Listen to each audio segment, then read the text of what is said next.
Esse é o Marketing Drops ao vivo. Eu sou Thiago Latorre e nós vamos juntos discutir as notícias da semana. Hoje nós vamos ver, primeiro, antissocial. Nem sempre as mídias sociais dão mais resultado. Um novo estudo comparou as campanhas tradicionais de TV com postagens e viralização nas mídias sociais. Promoção fake. Quanto custa o engajamento nas redes? Post insônia. 3 horas da manhã é o melhor horário para se postar Reels. E também a gente vai ver um estudo sobre dados de comportamento de consumo dentro do YouTube, como é que as pessoas estão consumindo mais vídeos, menos vídeos e assim vai. Eu tô aqui com Pedro Clivati e com Renato Cavalcante para a gente debater essas notícias da semana. Bom, vamos começar com a nossa inspiração da semana, a seção Campanhas que eu gostaria de ter criado. A C&A, depois de 10 anos praticamente parado, retomou o Sebastian como garoto propaganda. Tem alguns temas bem interessantes para a gente falar sobre isso. O primeiro deles é que o Sebastian, há vários anos atrás, lá na década de 90, foi o primeiro garoto propaganda negro. Claro que já existiam, assim, celebridades, né, que endossavam produtos, como Pelé, etc.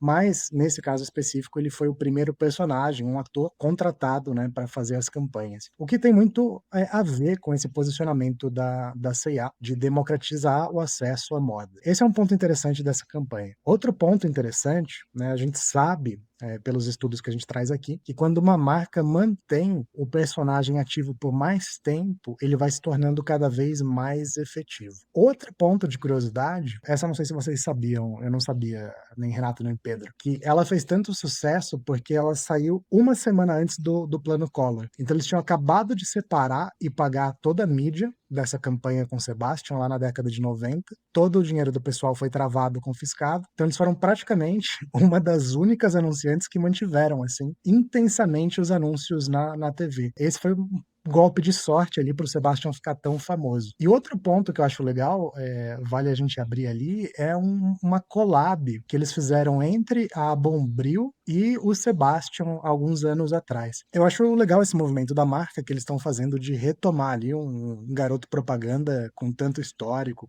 com tantos anos. Vocês chegaram a ver alguma repercussão dessa campanha online? Eu admito que eu não conheci o Sebastian, mas eu lembro muito do cara da Bombril. Esse me marcou muito a juventude. Mas eu acho que isso também diz um pouco de que pra quem eles estavam focando, assim, né? Não sei se o Sebastian é um cara tão popular na minha faixa etária quanto ele é em, talvez, quem tava assistindo lá no Plano Collor, né? Eu lembro bastante do Sebastian. Primeiro de tudo, prazer estar aqui, pessoal. Obrigado pelo convite. Sou o Renato. Hoje eu sou especialista em comunicação na Métrico aqui para o Brasil. Métrico é uma plataforma de gestão de redes sociais e eu trabalho há mais de 12 anos nessa área de social e de marketing de influência. E essa coisa do Sebastian me pega muito porque eu penso muito em nostalgia. E a gente está falando disso na mesma semana que a Disney lança Camp Rock 3. Aí são dois ícones muito fortes da minha geração, né? Dessa coisa de TV, filmes e etc. Então eu vejo um público, principalmente um público talvez millennial,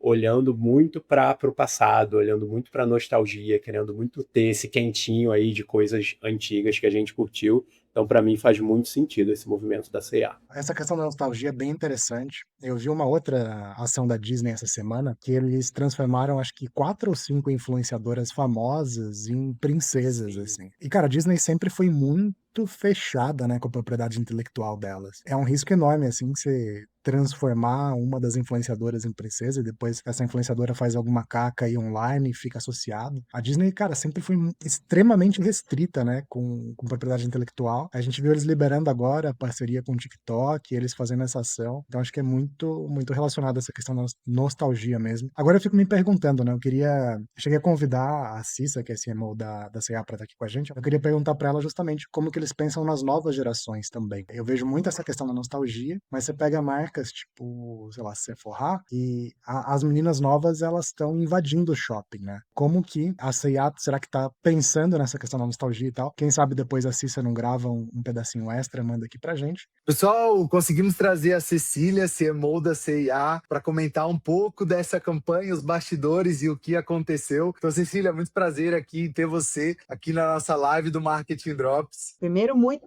Obrigada pelo convite, Luiz. Super feliz de estar aqui conversando com vocês. Show de bola. Acho que eu vou direto ao ponto, assim, né? A C&A tem 50 anos aqui de Brasil, 20 deles tiveram o Sebastian como, né, um dos personagens icônicos da marca durante muito tempo, e a gente sabe, né, que consistência e continuidade, né, desses elementos embaixadores, ele contribui também para a efetividade de marketing, mas decisões como essa, né, de voltar um personagem depois de tanto tempo, não são simples de aprovar internamente, né? Muitas vezes a marca já está em um outro momento. Então eu queria ouvir um pouquinho de você, como é que foi esse processo de decisão de trazer o Sebastian para essa campanha, mesmo que ali para uma campanha pontual. Bem, na realidade, Luiz, num ano de celebração como esse, de 50 anos, e a gente tem essas pílulas de conteúdo que falam, que a gente chama de contos de encontro, elas na realidade começaram até internamente, sabe?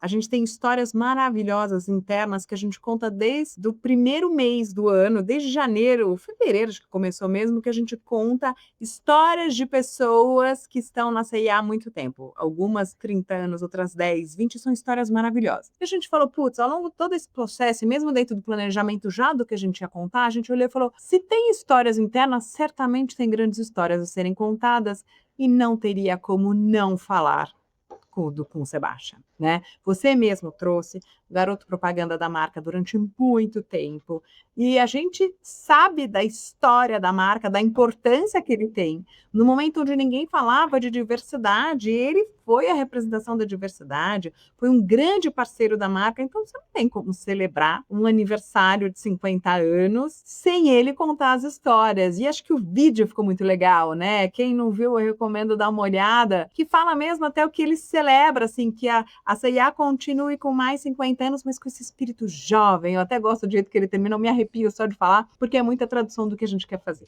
Para quem não sabe, né, o Sebastian foi o primeiro embaixador de marca negro, e esse é um marco na história da publicidade aqui, né? Claro, você tinha lá Pelé, grandes nomes, mas isso não existia, né, aqui no Brasil naquela época, 50 anos atrás. Nesse ponto, acho que a C&A é extremamente consistente em marca e em posicionamento quando se fala em democratização da moda, né? Uma outra curiosidade, a C&A foi uma das primeiras empresas a ter o tamanho padrão de roupa, que antes era tudo customizado, e isso, enfim, contribuiu demais pro crescimento. E aí tem um ponto que você comentou aqui, Cecília, que é esse espírito jovem que o Sebastian quer trazer, e eu queria ouvir um pouco de você, assim, qual que é o posicionamento de marca e, assim, os territórios que a C&A quer trabalhar hoje, porque a gente entende que existem hoje diferentes gerações convivendo junto e consumindo o mesmo tipo de conteúdo. Antigamente você tinha ali a televisão, né? Isso também tem uma outra história aqui interessante, numa época em que TV era o único canal, né? Vocês têm uma história ali, se eu não me engano, no governo Collor, em que a marca foi uma das únicas que apareceu na TV porque já tinha feito uma compra de mídia super interessante. São várias curiosidades aqui históricas de C&A. E hoje a gente tem diferentes gerações convivendo juntas e consumindo em diferentes canais, né? Então cada vez mais fragmentados, assim. E eu queria ouvir um pouco de você em termos de quais territórios de marca a C&A quer se posicionar hoje, pensando que a gente tem social media e não só o Sebastian, mas tem várias outras gerações, muitas gerações que nem conhecem o Sebastian. Não, exatamente. Acho que ele foi um marco na história, e a gente agora celebrou, então foi esse momento super importante que a gente está vivendo esse mês de agosto, né? Mas acho que quando eu olho a história para frente e o que a gente busca como marca, tem um ponto que, por mais que a gente tenha, isso aí é uma marca que você falou, né? Uma marca democrática, uma marca que tem 340 lojas no Brasil e que está na mão de todo mundo, porque você pode, no nosso app, no e-com, ter acesso a toda a nossa coleção. E aí você fala com o Brasil todo. E como é que uma marca democrática que fala com o Brasil todo, com estilos diferentes, pode fazer? Primeiro, ter algo que é único, que é o que a gente conta, que a gente fala, que é o A Gente Se Encontra na C&A. E o que é esse A Gente Se Encontra na C&A? É você se encontrar com o seu próprio estilo através da moda. Isso é uma missão muito forte da nossa marca e da nossa empresa. Se você vier um dia aqui no nosso escritório, você tem escrito nas nossas paredes falando que a gente quer que todas as pessoas se encontrem e sejam elas mesmas através da moda. Isso a gente traduz em realidade em comunicação. E isso depende do momento, depende do estilo de vida, mas cada um tem o seu processo. O ano passado, a gente fez uma pesquisa junto com a Box 1824, que foi um processo que a gente olhou e mapeou tudo que dos nossos estudos, tudo que a gente fez um social listening muito intenso, mar aberto na internet, e depois a gente foi falar com alguns especialistas. E a gente identificou que nesse processo existe uma jornada para esse encontro, né? E quando você veste uma roupa, ela tem alguns pontos muito importantes, porque ela tem o potencial de gerar muitas emoções. A neurociência fala disso. Então você pode ter uma questão de você melhorar a tua autoestima, me sentir empoderada, me sentir, às vezes até, não gostei, me sentir mal. E tem um momento muito mágico que a gente já retratou em algumas campanhas, se você olhar, começou isso na campanha de jeans do ano passado, vai fazer um ano, que elas olhavam no espelho e tinham. Todo mundo faz isso em casa. Amanhã, quando você for se arrumar para o trabalho, você vai lembrar de mim. Quando você olha, você fala, tem um momento quando você sai, um momento muito íntimo, é o momento que você se encontra. Então, é essa jornada, é esse lugar, e isso é universal. É verdade, né? Tem coisas que todo mundo repete e é natural, né? Parece que é do ser humano mesmo, independente onde ele esteja ali. E aí, e tem uma coisa do ser humano também, que inclusive tá muito voltando à moda aqui, né? Aproveitar que a gente tá falando de moda, que é a nostalgia, usar a nostalgia como um artefato ali de marca. Então, dentro dessa, e a partir dessas pesquisas, hoje, como é que vocês têm visto, assim, equilibrar essa nostalgia com a necessidade de continuar relevante também para essas novas gerações? Então, acho que você falou uma palavra fundamental, relevância. A gente tem que ser relevante. Quando a gente pega esses momentos culturais, a gente ativa como marca de forma que seja relevante para o que a gente quer construir, relevante dentro do posicionamento da marca e relevante para o consumidor, para o cliente final. Então, surfar em questões do passado não é simplesmente um ponto que para a gente é um centro de posicionamento, tem que ser relevante. Nesse momento foi, né? Falar sobre os nossos 50 anos, mas a nossa conversa é mostrar que a gente traz moda para a brasileira da moda do mundo há 50 anos. E a gente atualiza isso. É a gente contar, é a gente ter no nosso app, que assim, foi o primeiro app que tem isso, que é quando você consegue, você se cadastra, você coloca seus dados através do teu uso, através da inteligência artificial, quando você entrar, o que você busca vai aparecer, que a gente chama de Home for You. Nós somos os primeiros varejistas de moda que a gente lançou também o Personal Shopper, que inclusive usamos na nossa campanha no Dia dos Pais agora, não sei se você viu, que a gente falava assim, um insight super verdadeiro, porque pai sempre fala pra gente que não precisa de nada, né? E aí a gente falava assim, a gente traduz o que o seu pai quer, vai no Personal Shopper. E eu fiz o teste antes pra ver se funcionava o nosso Personal Shopper, meu pai sempre fala, assim, meu pai diz que não precisa de nada, ele tem 80 anos, quando você saiu descrições e propostas. Então, ser relevante, trazer tudo que é serviço da cliente para que ela possa se encontrar nessa jornada, esse é o nosso propósito. Como que a gente está no dia a dia facilitando e tendo o cliente sempre no centro, o cliente sempre no centro, para nos auxiliar nas nossas decisões estratégicas e para onde a gente caminha. É muito mais algo que seja benéfico a serviço e que possa construir a marca, uma marca tão potente, tão icônica, tem aí muitos mais 50 anos aí pela frente com essa iconicidade e relevância tão importante no nosso país.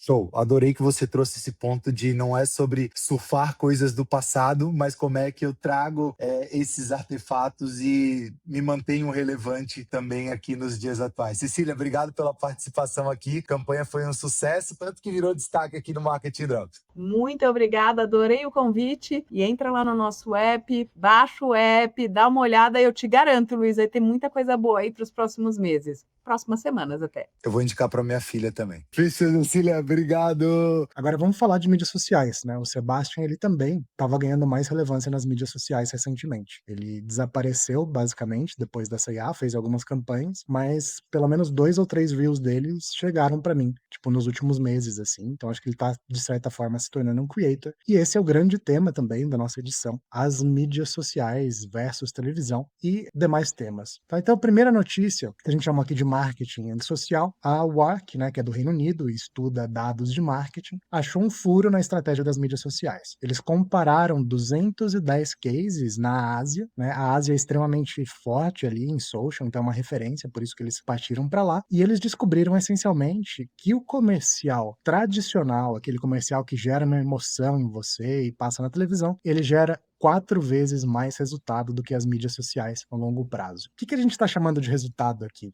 Tá? A WARC, ela tem meio que uma análise proprietária deles, onde eles analisam vários pontos. Então não é simplesmente as vendas de curto prazo, mas é a lembrança de marca e outros tipos de construção. Só que tem uma pegadinha, tá, nisso aqui. Só funciona esse dado se você está falando de marcas que trabalham com massa, né, que trabalham com um público muito amplo. Se você passa para estratégias nichadas, as mídias sociais elas são 2,4 vezes mais efetivas. Isso começa a colocar um pouco em xeque também essa movimentação que está todo mundo fazendo de migrar para as mídias sociais. Na teoria, né, se você é uma marca grande, você deveria talvez estar mais apostando em TV, em campanhas nessa como o Sebastian, que a gente viu, e menos em tá na moda ali, tá no hype, tá nos comentários, tá postando. Então, é um ponto bem interessante dessa pesquisa da WARC. Vale lembrar que ela foi feita para a Ásia, né, mas a WARC é referência aí nesse tipo de dado. A pergunta que eu faço para vocês é: vocês acham que faz sentido essa frenesi que a gente está vivendo de todo mundo ir para as mídias sociais, que nem a gente viu no gráfico ali de cima, que todos os gestores eles estão investindo cada vez mais em creator, cada vez mais em YouTube, cada vez mais em outros tipos que não as mídias tradicionais? Eu penso muito em e não necessariamente em ou. Então, eu tenho certeza que na TV as marcas conseguem um nível de atenção que elas não conseguem nas mídias sociais. Porque nas mídias sociais você tá ali, o seu dedinho já tá pronto para explorar e scrollar para o próximo vídeo. E na TV, geralmente, por mais que tenha o efeito de segunda tela às vezes, mas se eu sento para ver um filme, se eu sento para ver uma série, um episódio, um capítulo de novela, que seja, a atenção tá mais forte ali, né? Então, eu acho que quem consegue estar na TV, quem consegue estar nos veículos de massa, tem que estar mesmo. Senão acaba ficando muito dependente de canais onde a dispersão é maior, né? Mas, ao mesmo tempo, respondendo a sua pergunta, se você não vai para as mídias sociais, você acaba ficando para trás, às vezes, de grandes momentos culturais, você perde a atenção ali do usuário. Então, eu gosto de equilibrar as duas coisas para objetivos diferentes e acredito que elas se retroalimentam, sabe? Eu complementaria dizendo que, cara, eu acho que se a marca optar por ela não ter um perfil em uma rede social, ela ainda assim vai estar na rede social de uma forma ou de outra. Que o usuário vai levar o tema para lá, o debate acontece. Então, eu acho que ter uma presença em social é uma forma de você controlar o posicionamento, a narrativa, ou tentar influenciar isso aí. Mas a conversa vai acontecer sobre a sua marca na rede social, você estando lá ou não. Se é para estar lá, né? Se você vai estar na boca do povo, que você faça parte da conversa, que eu acho que faz sentido, sim. Agora, um ponto chave que eu acho que o Renato trouxe é justamente qual que é a sua estratégia de social, né? A gente debateu alguns episódios atrás de todo mundo querendo ser o novo Duolingo. Cara, o Duolingo conseguiu criar uma personalidade em social que eu acho que não se encaixa com todos os públicos ou todas as marcas, assim. Eles são bem B2C, são globais, são novos, né? Tipo assim, focam bastante numa galera mais jovem. Então, meio que combina. Ryanair, a mesma coisa. Não é pra todo mundo.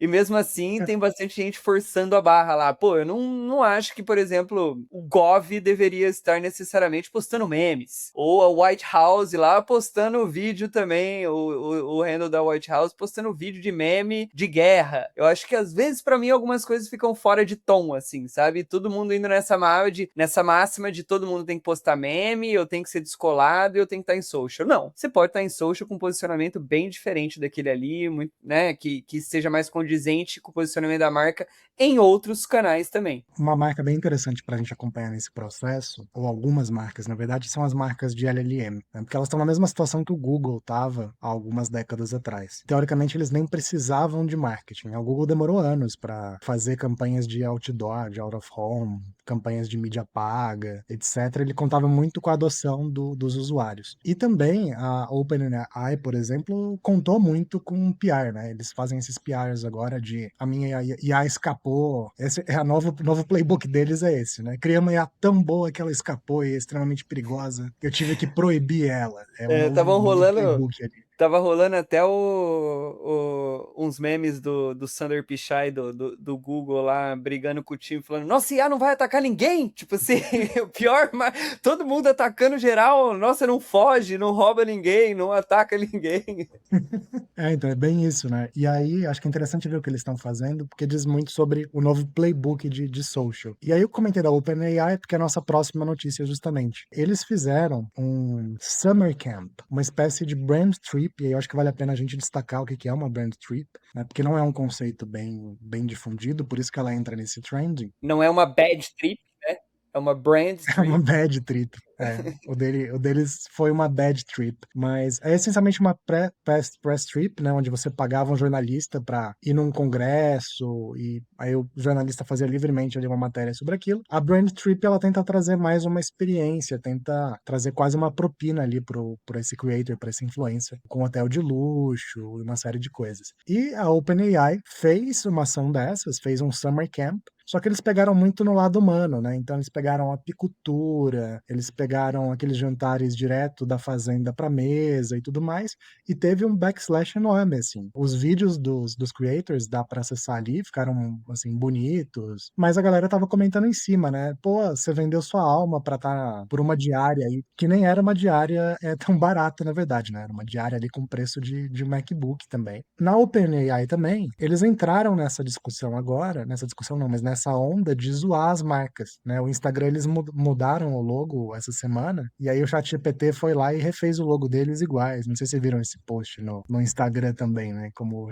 ChatGPT. Querendo ou não, pô, é uma marca que não precisaria desse tipo de abordagem e tá testando, tá experimentando, tá seguindo ela ali também. O post viralizou bastante, né? Acho que eles tiveram esse feeling legal. Aqui no Brasil a gente teve exemplos também, né, de ações. A gente teve aí ações que foram bem feitas, né? A Natura, em 2025, fez uma imersão cultural, né, mas muito mais ligada ali ao propósito da marca. E aí, quem inventou isso também foi uma empresa chamada Tarte Cosmetics, né, que leva a galera para Dubai, para Bali, gasta milhões de reais nessas viagens aí. Eu acho que a regra pô, é tendência a fazer brand trip agora? É tendência a fazer brand trip agora. Mas se for fazer, né, que faça algo que é relacionado ao propósito da sua marca. Cara, quantas pessoas gostariam de, sei lá, estar dentro do escritório da OpenAI discutindo os temas ali? Não precisava fazer um farm to table, apicultura, mel, né? Acho que foi meio nada a ver ali o posicionamento dessa viagem. E eu chuto que nós vamos começar a ver mais tipo de viagens dessa aí pelo mundo. Vocês já foram convidados para alguma dessas? Como um não influencer, ainda não recebi o convite, mas iria lá ser xingado depois com a OpenAI facilmente.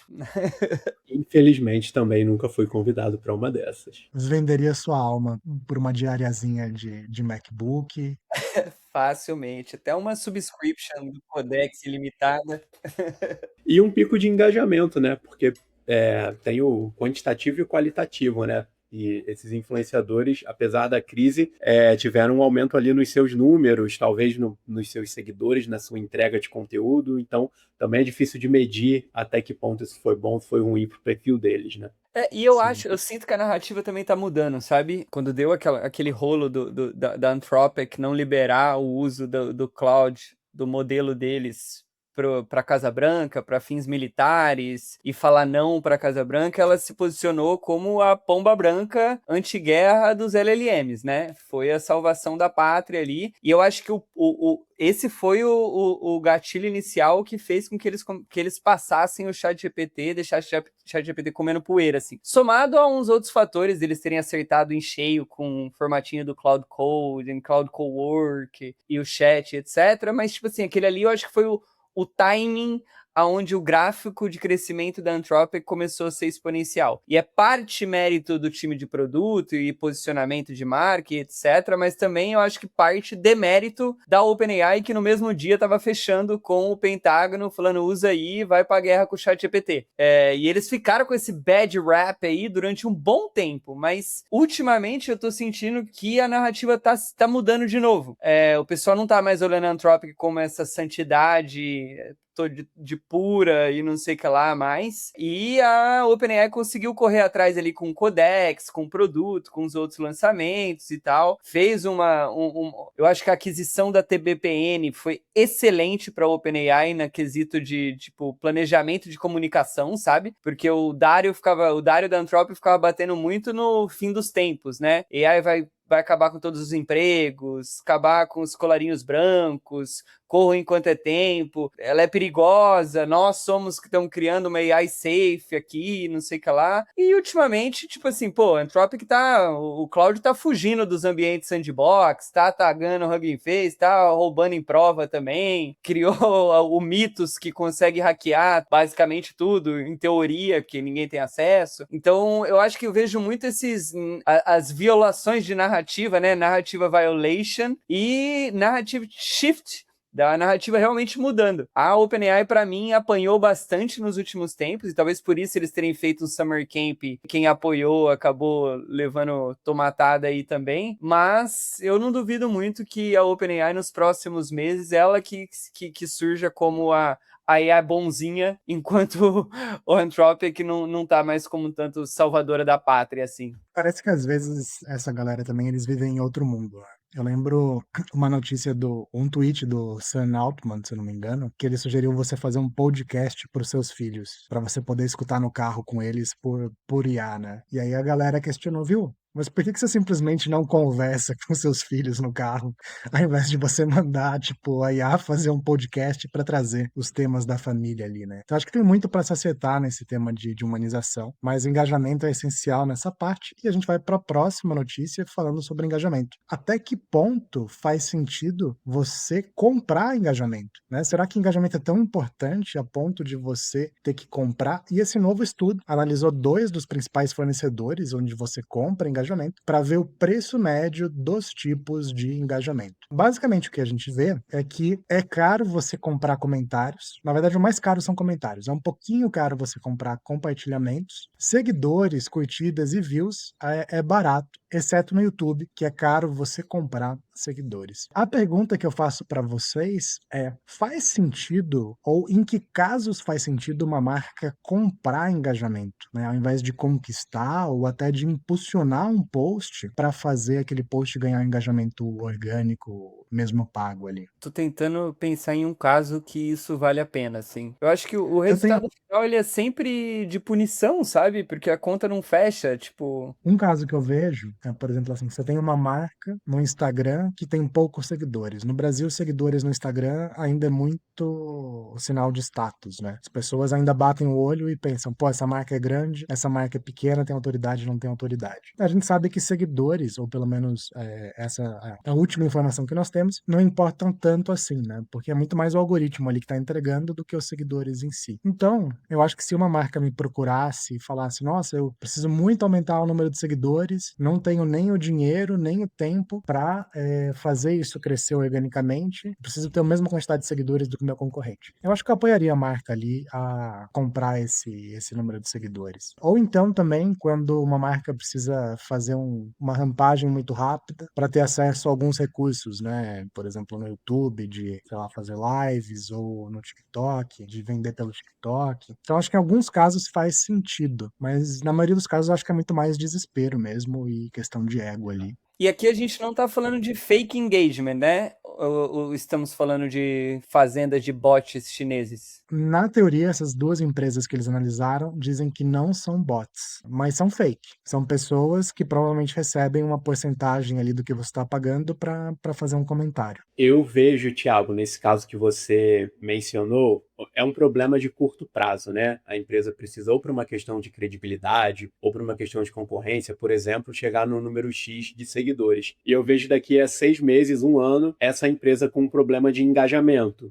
porque ela comprou seguidores ali que não vão interagir com o conteúdo, que não vão, de fato, estar servindo a esse negócio, né? Eu acho que social tem que estar alinhado a objetivos de negócio, seja ele você vender de fato ou você construir uma comunidade para sua marca. Acho difícil colocar como certo e errado, vale a pena ou não vale, mas sempre pensar nos trade-offs, né? Eu acho que em uma estratégia de social, você sempre vai, digamos, pagar o preço das suas escolhas. Eu lembrei de um caso que não era em social, mas alguém estava tentando enterrar uma notícia negativa, uma bad press a respeito da empresa, assim. E a estratégia foi ranquear melhor para aquela mesma palavra-chave, direcionando para outro outras matérias, assim, né? Então ele publicou, fez uma estratégia de SEO por completo, né, para ranquear para aquela palavra-chave justamente, mas com o objetivo final só enterrar o resultado daquela palavra-chave, ficou na 4ª página, que é basicamente ninguém chega lá, né? Todo o restante era ranqueamento novo, assim. Foi uma estratégia fake, não é de social, não é comprar engajamento, mas me lembrou um pouco dessas... Porque, quer queira, quer não, é uma tática de black hat. Black Hat, é uma enganação, né? Sempre existiu, né? Assim, tudo. Pô, você pega comércios locais. Eu sei de comércios locais em cidade turística que a galera contratava, tipo, atores, entre aspas, pra ficar ali na frente comprando produto ou nas mesas. Balada fazia muito isso, né? Tipo, contratava modelo pra ficar na fila. Então são táticas desesperadas pra você tentar ganhar uma atração inicial ali. Não acho que vale a pena, mas a lição que fica também é: você quer avaliar a real autoridade de um creator, a real autoridade de uma marca que você está pensando em anunciar, dá uma olhada nos comentários e engajamento. Vale muito mais do que views, número de seguidores e outras coisas. No final, você paga um preço mais caro quando a pessoa vê que você tem suas centenas de milhares de seguidores e tem menos curtida do que a sua foto com o perfil fechado lá, sabe? Fica meio escancarado que realmente muitos daqueles seguidores não existem, assim. E daí eu acho que fica mais feio a imagem do que simplesmente ter menos alcance, assim. Exato. É muito estranho você entrar em um perfil que tenha muitos seguidores, você chega lá, 2 comentários, poucas curtidas. Acho que quando você está fazendo curadoria de creator, por exemplo, analisa muito a taxa ali de engajamento, né? Eu diria que até para consumidor, se você entra num perfil grande de uma marca e os posts não têm interação, eu particularmente já fico com uma pulguinha atrás da orelha. Falando em loucuras das mídias sociais, a Adobe, na próxima notícia, fez um estudo dos melhores horários para postar Reels. E aí, a loucura disso tudo é que eles identificaram que o melhor horário é às 3 horas da manhã. What? Essa me pegou também. Inesperado, mas tem o catch, né? Tudo tem o catch ali dos dados. Quando a gente olha para esse gráfico, o que a gente vê? Se você quer ter mais views, você posta às 3 da manhã. Outros tipos de métrica você posta em outros horários, justamente porque são horários que tem mais pessoas ativas, mas que tem menos concorrência de postagem. Então, meio-dia é a hora que todo mundo posta, e sexta-feira também é o horário que todo mundo posta. Quando você posta uns Reels às 6 horas da manhã, que tem poucas marcas ou pouca gente postando e bastante gente acordando e olhando o Instagram ali, você tem 1,7 vezes mais curtidas do que a média. Agora, se você está desesperado por views ou por qualquer outra coisa, ou você vai para as 3 da manhã, ou você vai para os fins de semana, né, que os social media estão de folga, não estão trabalhando ali, e não sai post, então tem menos concorrência. Então a gente começa a ficar quase desesperado, né, por social media, buscando as brechas de horário para ter mais engajamento. É sábado, é domingo, é 3 da manhã, é 6 horas da manhã, né, você vai na prática onde a galera ainda não, os concorrentes não estão postando, né. Para mim é uma loucura, tá? Tudo isso assim, o volume de conteúdo que a gente tem produzido em social media é loucura. Eu imagino, sei lá, que num futuro distópico as marcas vão ter canais que tem que ficar postando conteúdo 24 horas por dia, que nem era canal de TV. Mas a pergunta que fica é qual que é a dinâmica ideal para as marcas trabalharem fora do horário comercial? Será que adianta simplesmente agendar o post lá para 6 da manhã? Ou você tem que ter um social media tipo live às 6 horas da manhã, às 3 horas da manhã, vivendo ali o que está acontecendo no feed, interagindo, postando e tudo mais? E qual que é o custo, né, que isso tem para as marcas? Tiago, eu acho que vale a pena a gente entender a realidade de cada perfil.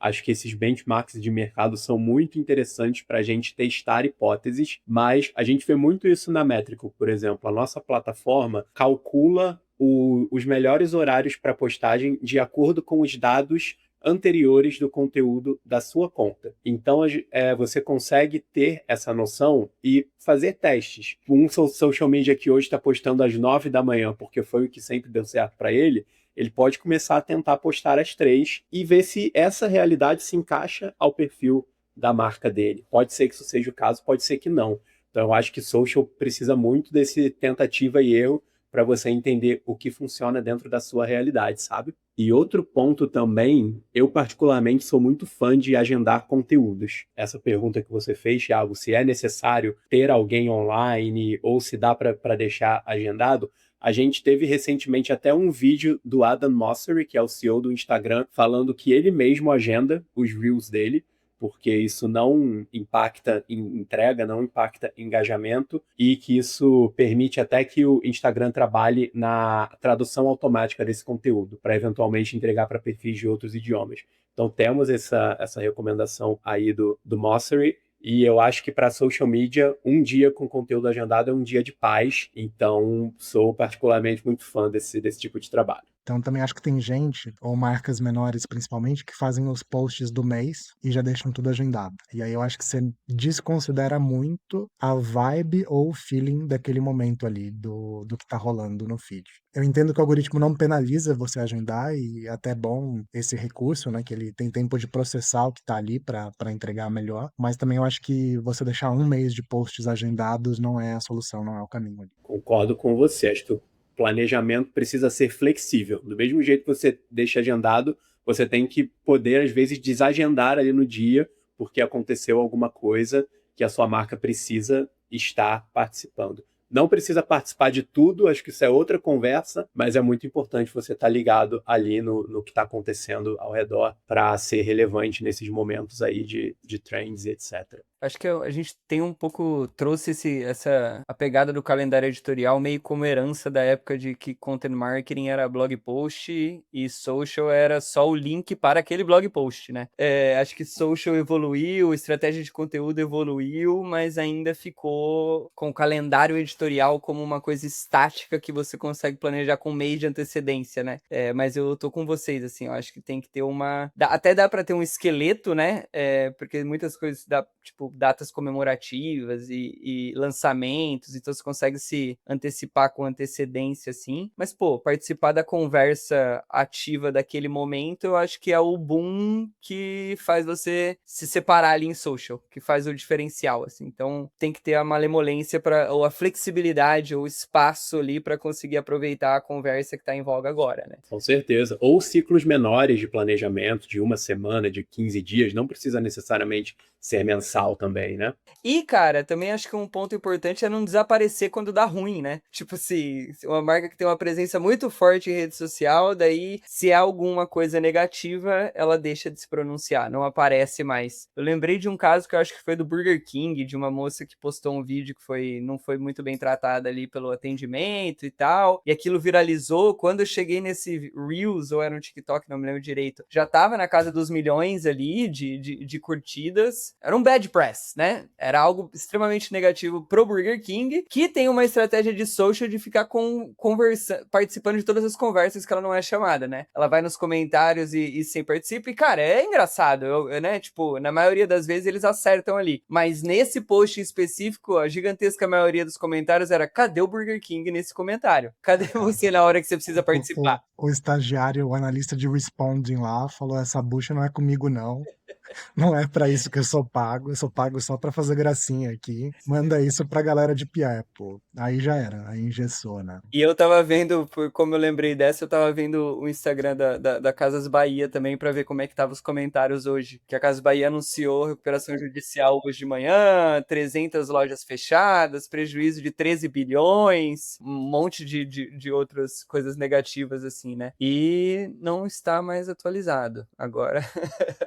Agora eles estão mais quietinhos, assim. Os comentários também não são muito positivos. Estão todo mundo comentando a respeito daquilo também. Por favor, não feche a loja que tá aqui na minha cidade. Fechou aqui. Estou esperando meus pedidos. É um espaço de conversa, né? É um espaço de Real que a gente conversa. faz, um É o espaço de risco conversa. é o risco daquele outra coisa que a gente falou, né? Tipo, se você não tiver, vão estar falando de você. Mas se você tá, também tem esse risco atrelado, né? Tipo, podem estar Como é falando que mal. você controla essa narrativa, né? Porque eu acho que você não faz um anúncio como esse que foi feito hoje sem já prever quais vão ser as respostas de social, sem já prever esses cenários, né? Não sei se foi o caso, não sei se a estratégia é de fato ficar em silêncio, realmente não estou acompanhando, mas é muito importante que os profissionais de social estejam na mesa, que eles não possam ser pegos de surpresa quando acontece um anúncio desse tipo e tenham autonomia para se posicionar. Imagina o cara de social com os postzinhos dele agendado, bonitinhos ali do dia, não tá sabendo de nada, de repente chega essa bomba, não dá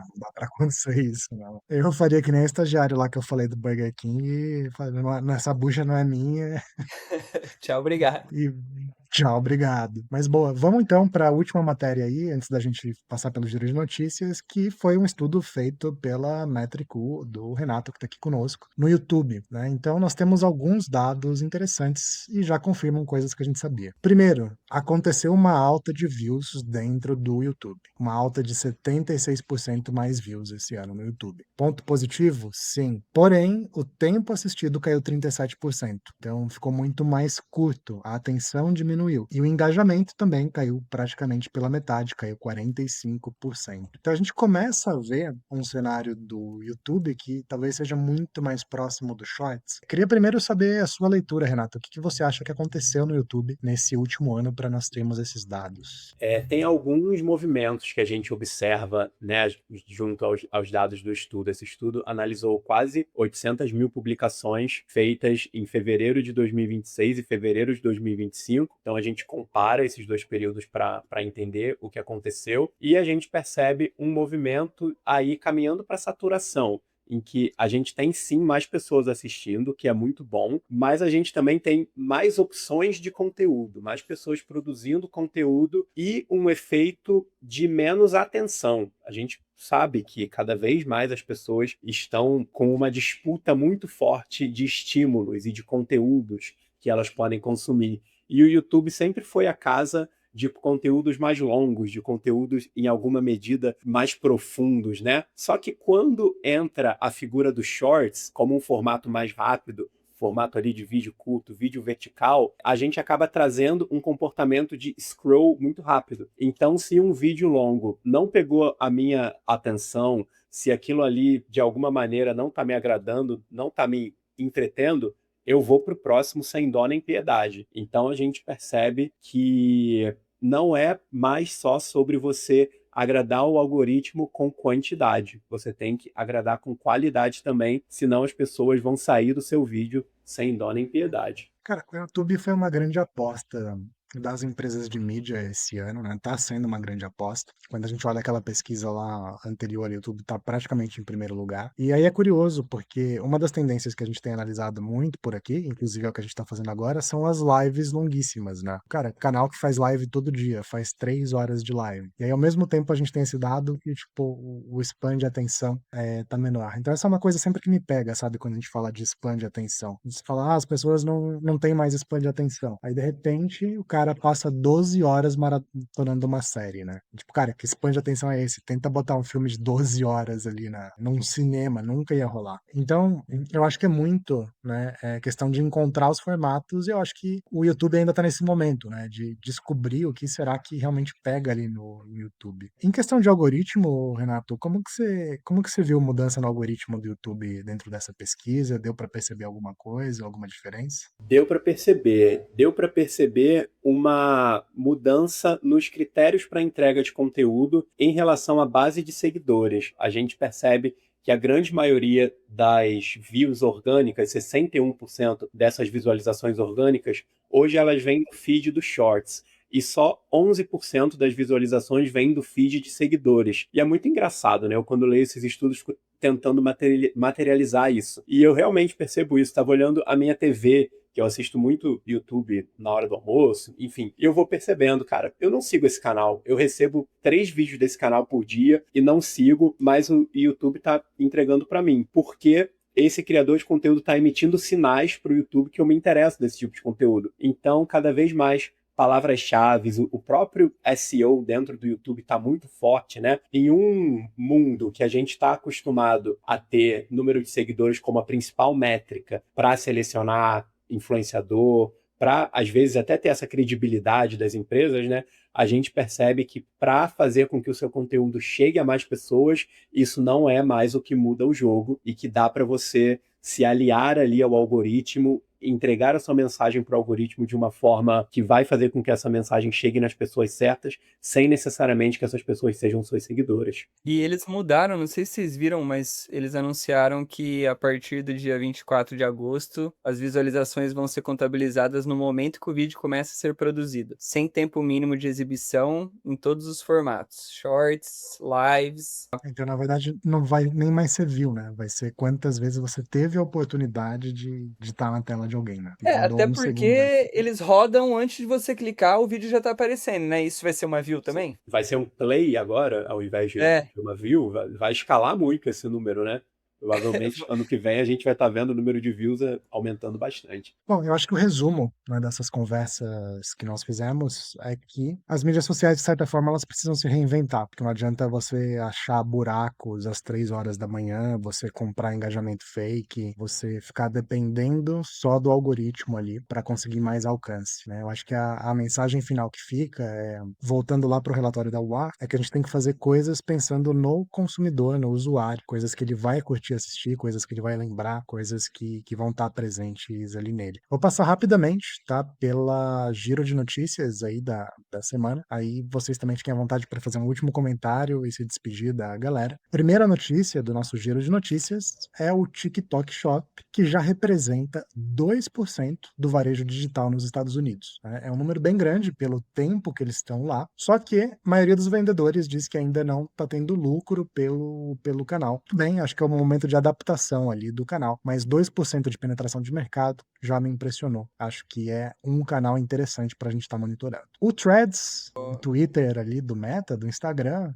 para quem ainda não acompanha, começou a postar conteúdo em formato de podcast na conta oficial deles, um conteúdo deles, mas que talvez seja um indicativo ali que eles estão incentivando esse tipo de conteúdo na plataforma. Então vale a pena ficar atento para esse tipo de atualização. Tá? O Meta fez algumas atualizações técnicas, uma delas, eles agora colocaram um público de exclusão dedicado nos anúncios. Então, se você tem um público que você não pode anunciar para aquele público, se você tem um público que você não quer que o seu anúncio apareça, né, eles aumentaram as possibilidades dentro dessa função. O YouTube também está testando mais formatos de anúncio. Agora eles estão testando um anúncio que aparece sobreposto ao vídeo ali na direita. Aparece a cada 3 minutos, então eles estão tentando cada vez mais anúncios. Já está ficando chato, né? Mas eles tentam monetizar isso ao máximo. E algumas outras atualizações técnicas. Então, o Google Analytics agora deixa você configurar a janela de atribuição um pouquinho diferente. 90 dias, 30 por view engajada, algumas outras funções, tá? E o Google também, Google Ads melhorou a API do gerenciador de campanhas dele para relatórios em tempo real. Então, algumas modificações técnicas aí dessa semana, tá? E talvez a que seja mais atrativa é o Facebook, que lançou um aplicativo novo chamado Creator Studio com IA. Tem uma série de recursos ali, mas uma delas é justamente que ela sugere horários de postagem e também rascunha algumas respostas de comentário, facilitando ali a vida dos creators e também dos social medias. Então, Pedro e Renato, deixar aí para vocês trazerem a última visão de vocês, última mensagem, e agradecer depois quem está conosco hoje. Cara, eu só queria fazer uma da Meta, porque eu acho que a gente sempre olha pra Meta, quando a gente fala de AI da Meta, pelo viés de produto de AI, né? Mas eu acho que a Meta vai surpreender geral, não necessariamente com chatbot de AI igual o ChatGPT, Grok, Claude, etc. Mas colocando AI dentro dos próprios fluxos de trabalho interno deles. De otimização de ad, de targeting, de views, de personalização. Ali eu acho que é onde tá o baú de ouro da Meta mesmo, de aumentar performance, diminuir custo e continuar crescendo aquela máquina de imprimir dinheiro que é a vertical de ads deles em todas as famílias de apps, né? E eu acho que esse anúncio deles do app standalone é mais uma coisa nessa direção, para facilitar. Pô, o gargalo era criativo, agora você cria criativo com AI. O gargalo era conhecer, validar quem que é meu público-alvo, agora você coloca no piloto automático a validação. Meu algoritmo aprender, agora ele aprende automático. Então, tipo, cada vez mais vai ficar mais fácil. E se a gente imaginar que eles já eram daquele tamanho, sendo complexo do jeito que era, porque mexer no Ad Manager da Meta não é algo trivial, não é algo fácil, não é algo simples. Eu acho que a partir do momento que todo mundo conseguir fazer isso somente com linguagem natural, né, escrevendo em português ou escrevendo em inglês, cara, aí sim vai ser um game changer pra Meta. Cara, com certeza. Hoje ainda é difícil, né? Você quer fazer algo mais automatizado via MCP e tal, já não é para qualquer um. Mesmo que a pessoa tenha um certo conhecimento ali de técnica, o Zuki tem essa política, né? De que as IAs elas precisam ser tão fáceis de usar que a sua mãe consiga usar. Tá muito longe hoje do que é o Business Manager, né? O Business Manager é o contrário, pô. Você precisa de alguém só trabalhando com aquilo para saber mexer no negócio. Então, também acho que é uma revolução muito grande ali para eles. E se a gente voltar para o que o TikTok falou na última edição que nós trouxemos aqui, que era aquela ideia de fechar o loop, né? Ter o feedback do seu próprio público, você ter os insights de mercado dentro do seu briefing, e não você trabalhar com um briefing estático, que foi criado num planejamento no começo do ano e depois é usado por um ano inteiro de personas, etc. Então acho que tem muito potencial realmente no que eles estão fazendo ali. Complexo do jeito que era, a Meta gerou quase 200 bilhões no ano passado e o Google gerou quase 300 bilhões de dólares no ano passado, com aquele negócio que é complexo. Mesmo quem manja ainda se perde lá dentro. Então, cara, uma vez que a barreira de entrada é aquilo ali que tende rumo a zero, pode se virar um negócio colossal, assim, que já, como se já não E fosse. talvez ajude a escalar, né? Talvez ajude a empresas menores, empresas que não têm essa expertise, esse pessoal, possam aproveitar aí e eles expandam muito esse público. Tem bastante potencial mesmo. Então fechamos a edição de hoje falando um pouquinho aí sobre o futuro e o presente de social media para as marcas. Muito obrigado, Pedro, muito obrigado, Renato, e todos vocês que estão conosco no Spotify e também no YouTube agora, né? Não deixa de seguir o nosso YouTube e compartilhar aí com os amigos, porque tá bem no comecinho e a gente precisa daquele apoio lá para criar essa atração no algoritmo que a gente tem falado por aqui. Não vamos comprar engajamento falso, então precisamos da ajuda de vocês. Valeu, pessoal. Valeu, pessoal! Muito obrigado, pessoal. Foi um prazer. Valeu.